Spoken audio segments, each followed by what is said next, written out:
Alright, so a couple days ago I found out that my core runs really idles weird, so I figured it was a misfire.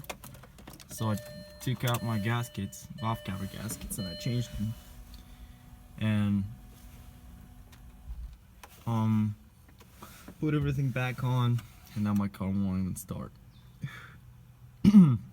So I wanted to show you what it does, and if you could tell me in comments below if it's a bad fuel pump.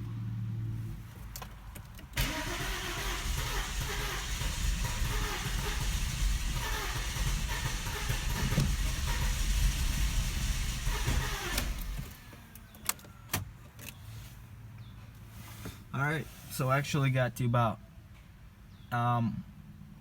500 RPMs there. Still didn't start. So I have no idea. I lose faith in Germans.